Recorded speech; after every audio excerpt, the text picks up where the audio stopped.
Bonjour, c'est Cédric. Alors dans la vidéo de cette semaine, je vais vous parler du Bitcoin. On va avoir certainement une belle opportunité dans les prochaines semaines. Je vous parle aussi des minières qui sont en train de relancer à nouveau un potentiel trend haussier de plusieurs semaines à plusieurs mois. Je vous en avais déjà parlé en début d'année et là ça se confirme. On va aussi faire un petit point sur les marchés, ce qui se passe aux États-Unis, en Europe.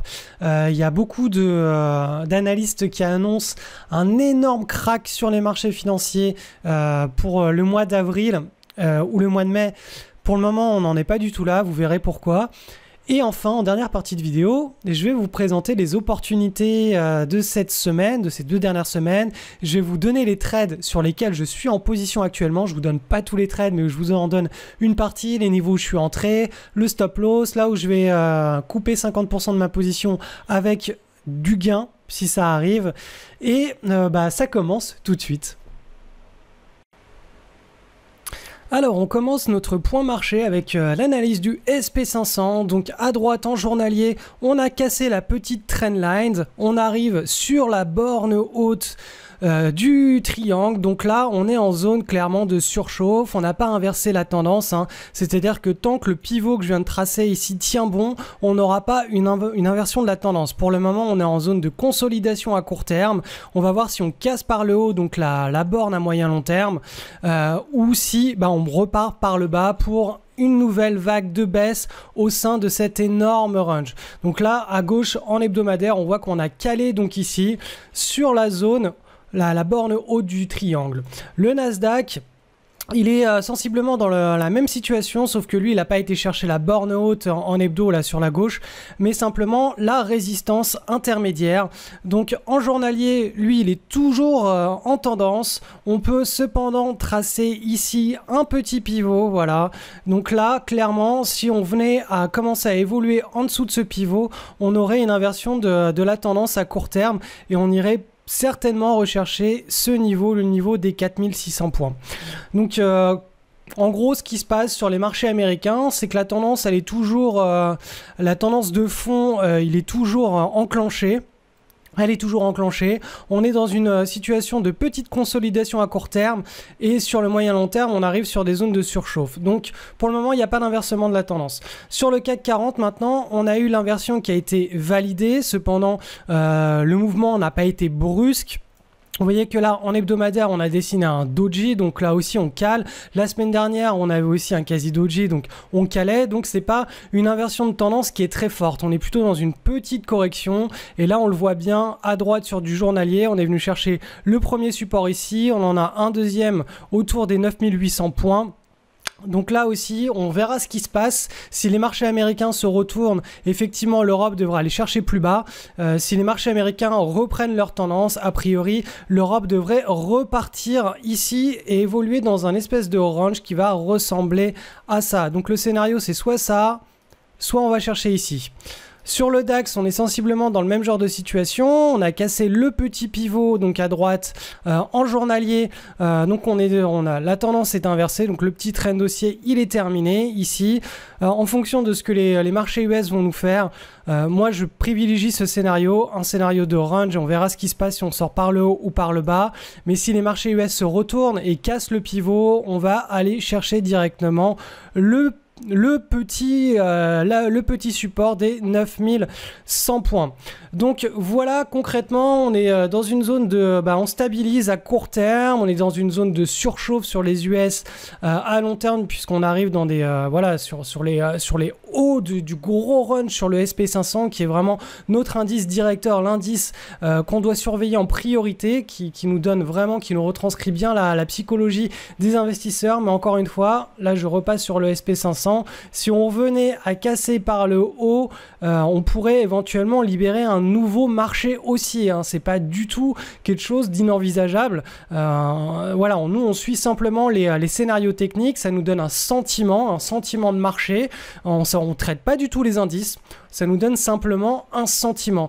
Et ce sentiment, pour le moment, il est plutôt très positif, puisque sur les actions, on a des mouvements d'achat, des breakouts un petit peu dans tous les sens. Et on va aller voir ça pas tout de suite, parce que je vais d'abord vous parler des minières et du Bitcoin avant. Mais on verra ça juste après. Alors le Bitcoin, c'est une devise électronique un petit peu underground, hein. Elle commence à trouver son public auprès des investisseurs. Il y a même des trackers maintenant sur le Bitcoin, dont celui-ci, le GBTC, qui permet de trader le Bitcoin via un tracker. Ce tracker, il faut savoir que les frais annuels de détention sont de 2%, donc c'est très élevé. Et tout simplement, quand on prend du Bitcoin, c'est vraiment pour de la spéculation à court terme, c'est pour du trading court terme. Il faut aussi savoir que la volatilité est assez phénoménale. Par exemple, là, si on prend position sur une cassure et qu'on met un stop en dessous le dernier creux, on a une variation de 20%. Donc ça signifie qu'on va investir une toute petite quantité de son portefeuille sur ce genre de trade si ce trade se met en place. Donc 2% sur je sais pas moi 5% de son capital, au final c'est pas grand chose. Surtout que c'est pas 2% qui vont être débités, c'est 2% sur l'année. Donc si vous conservez la position, on va dire 2-3 semaines, ce sera au prorata, hein, 2-3 semaines sur un an, voilà. Mais bon, je tiens à le préciser, c'est un instrument qui coûte très cher. C'est pas le Bitcoin, on n'est pas là pour faire de l'investissement long terme sur du Bitcoin, mais beaucoup plus du trading spéculatif. Alors pourquoi est-ce que je vous présente le Bitcoin aujourd'hui? Tout simplement parce que regardez en hebdo ce qui s'est passé. On a les volumes qui sont assez extraordinaires fin 2015, début 2016. On a eu un beau trend ici, la consolidation. On a une tasse avec une anse, la petite micro-base qui est en train de se mettre en place. On a les volumes qui arrivent cette semaine. On n'a pas du tout cassé encore à la hausse. D'ailleurs, vous pouvez voir que sur la droite, j'ai mis une alarme ici. Donc ProRealTime me lancera tout simplement un signal quand ce niveau de pivot sera cassé à la hausse, et je pourrai voir éventuellement si je mets en place un plan de trade dessus ou pas. Quoi qu'il en soit, voilà, il y a une situation assez intéressante à surveiller, donc je vous recommande d'ajouter le GBTC dans votre liste de surveillance parce qu'il y aura peut-être un trade assez explosif à mettre en place cette semaine, la semaine prochaine, ou en tout cas dans les semaines à venir. Maintenant, je vais vous parler des minières. Je vous en avais déjà parlé des minières pendant la cassure, pendant le breakout ici en février, en vous expliquant que c'était certainement l'investissement, ça faisait partie des investissements de l'année 2016 qui pourrait être intéressant. On va avoir... En gros, à mon sens, hein, en tout cas techniquement, on a des signaux d'achat, donc on risque d'avoir une nouvelle vague d'achat assez importante sur les minières. Donc là, sur les juniors, là à gauche, c'est de l'hebdo, donc le trend il est toujours en action. Et en journalier à droite, on a cassé par le haut. Voilà, on a effectué un breakout avec des volumes sur les 2 dernières séances. Donc en principe, ça signifie que suite à cette petite consolidation en triangle, la tendance est relancée et on pourra avoir un nouveau rallye. Donc ici, c'est sur les minières globales. Sur les juniors, c'est pas ici, non, c'est celui-ci, les juniors. Sur les juniors aussi, on a un beau triangle avec le breakout qui s'est effectué au cours des 2 dernières séances. Et là aussi à gauche en hebdo, on a eu la cassure pendant la première et deuxième semaine de février, et on a un trend haussier qui est actif. Les niveaux de résistance, ils sont ici, donc on a un petit potentiel quand même assez intéressant de hausse sur cet actif qui est aux alentours de 50% sur les juniors. Et si je reviens à l'indice global et qu'on trace donc notre niveau de résistance, on a un potentiel d'appréciation qui est aux alentours là de 25%. Donc les juniors sont beaucoup plus volatiles que l'indice global des minières. Donc tout simplement le potentiel de hausse il est aussi plus important, il est plus ample. Alors, concernant les actions de cette semaine, alors on a, je vais vous présenter simplement 5 actions. Il y en a eu d'autres. Je ne vais pas tout présenter dans ces vidéos parce qu'il y a encore des niveaux d'achat qui peuvent être saisis par tout simplement par les swing traders qui ont suivi mes formations. Donc pour éviter qu'il y ait 2000 personnes qui suivent ces vidéos et qui rentrent sur le titre au même moment et qu'on a un assèchement des liquidités, je ne les présente pas systématiquement dans les vidéos quand les niveaux d'achat sont encore intéressants à prendre. Donc quoi qu'il en soit, on est parti pour une petite analyse. Alors le premier titre c'est HPY. Celui-ci je l'ai présenté sur Facebook. Donc là pendant le breakout, pendant la validation du breakout, breakout. On a ouvert le 6 avril avec un petit gap haussier. Les volumes ont enregistré une grosse augmentation. Donc le breakout était ici le 31 mars. On a eu la validation le 5 avril et le 6 avril. Et le 6 avril, on a eu vraiment la séance. Regardez cette action, elle est assez magnifique. Elle a un très bon comportement.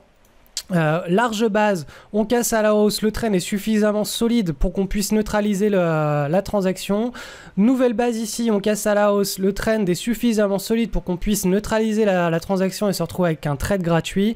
Et donc là, a priori, on casse à la hausse, le trend devrait être suffisamment solide pour qu'on puisse neutraliser rapidement la transaction. Et je vous rappelle qu'on est dans un gros range de marché, donc on prend systématiquement 50% de ses profits sur le R1. Le R1, qu'est-ce que c'est? Le R1, c'est la distance entre son stop. Si vous rentrez par exemple autour de ce niveau-là avec votre stop est ici, le R1...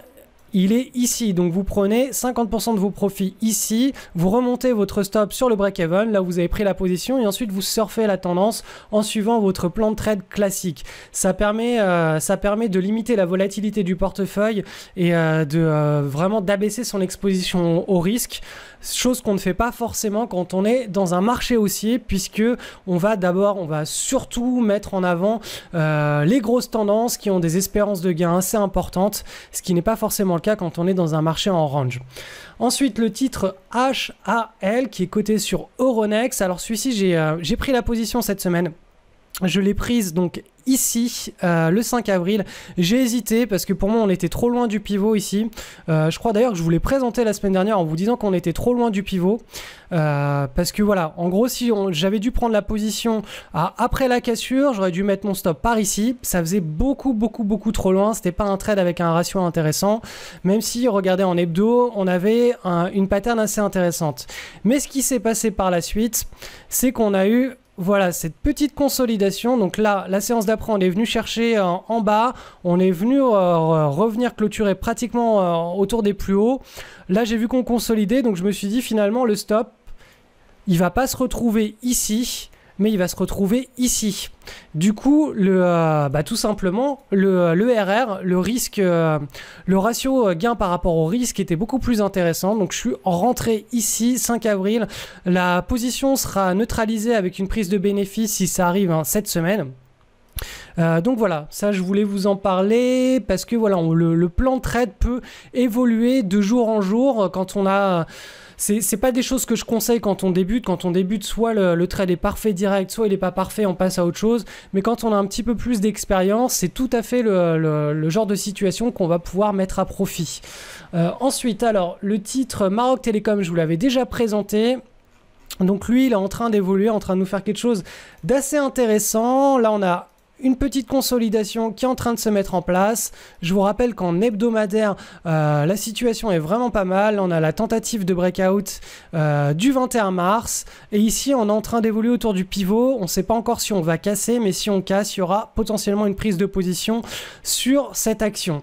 Le titre LDL que je n'ai pas présenté la semaine dernière justement pour éviter les embouteillages de prise de position. J'ai d'ailleurs pris position lundi sur la validation de la cassure. Le stop ici, si on vient chercher le R1, j'aurai un trade neutre avec une prise de bénéfice à 50%. Voilà, sur les niveaux. Pour moi, c'est une pattern qui est quasi parfaite. On a voilà, une large base ici, le breakout avec les volumes en novembre, un beau trend haussier, une nouvelle large base ici. Le beau breakout avec les volumes avant en explosion et pendant en explosion. Donc là, on a eu la validation le 4 avril, prise de position et on surfe la tendance. Dernier titre que je vous présente cette semaine. Alors ça, sur ce genre de titre, je vous recommande de ne jamais prendre position. Même si vous voyez qu'on a une pattern qui est assez sympa, je vais même le passer en hebdomadaire. En hebdomadaire, on a cette belle tendance, on a les bandes de Bollinger qui se resserrent bien, on a des volumes avant le breakout, et pendant le breakout, on a les volumes. Cependant, ça manque cruellement de liquidité. Regardez, même en hebdomadaire, on a des semaines où il ne se passe rien, où on a des petits points comme ça, donc ça signifie qu'il n'y a aucune transaction, que si vous voulez entrer ou sortir du marché, il y aura très peu de contrepartie face à vous. Si on passe carrément en journalier, c'est pire. Il y a vraiment il y a des successions comme ça de séances où il se passe complètement rien. Donc même si ce titre derrière il a un gros potentiel de hausse, Comme il est peu liquide, on n'interviendra pas dessus et voilà, c'est un exemple que vous devez retenir pour quand ça arrive sur vos screeners, vous vous dites non, ça c'est trop dangereux, même si la pattern est de bonne qualité, il n'y a pas suffisamment de liquidité pour que je puisse prendre position. Alors il y a une approche du swing trading qui est extrêmement qualitative, c'est le trading de news, à savoir quand on a un breakout cumulé avec un certain type de news et un certain type de comportement sur les graphes, on a des trades à mettre en place qui sont d'une qualité absolument exceptionnelle. C'est des choses qu'on ne retrouve nulle part ailleurs et qui nous permettent, comme là sur le titre Fimalac, d'entrer en position sur la news et ensuite de surfer une tendance absolument démente pendant plusieurs mois. Des opportunités comme ça, il y en a régulièrement, il y en a tous les trimestres. Alors il y a certains trimestres qui sont plus chargés que d'autres, hein, ça dépend des news. C'est pas nous qui savons à l'avance ce qui va se passer, c'est le marché qui décide de nous donner beaucoup de trades de news ou très peu de trades de news, ça dépend vraiment des trimestres, mais quoi qu'il en soit, quand ils arrivent sur nos screeners, ces trades-là, faut vraiment pas les louper. C'est l'approche de trading la plus pertinente que je connaisse. C'est très peu de trades chaque année, mais des trades d'une excellente qualité. Alors pour aller plus loin sur ce type d'anomalie de marché, je vous ai préparé une page, le lien est accessible juste en dessous de la vidéo, sur laquelle vous aurez une vidéo d'explication et 3 manuels à télécharger. C'est gratuit. Dedans, je vous explique donc tous les principes à connaître pour faire du bon trading de news, quelle anomalie de marché on exploite, hein, le PEAD, le Post Earning Announcement Drift, qui est une anomalie de marché statistique, hein, qui a été mise en lumière par des chercheurs académiques dans des papiers pour les universités américaines et qui met en avant donc la persistance de cette anomalie de marché que nous on exploite avec des plans de trading bien précis, avec nos screeners qui va retrouver chaque soir les actions qui sont dans une situation de news avec un trade explosif derrière. Il n'y a pas d'analyse fondamentale, il y a simplement à analyser quelques chiffres très rapidement. Il ne faut pas du tout être un expert en comptabilité, moi je suis absolument nul en comptabilité, il y a seulement quelques chiffres à regarder pour valider ou invalider un trade de news. Donc je vous explique tout ça ici. Il faut savoir aussi que si vous souhaitez suivre la formation sur le trading de news, les portes sont ouvertes. Il y a plus de 9 heures de vidéo. Je vous explique comment mettre en place la routine chez vous avec tous les outils. Il y a aussi une offre qui est limitée dans le temps à 4 jours.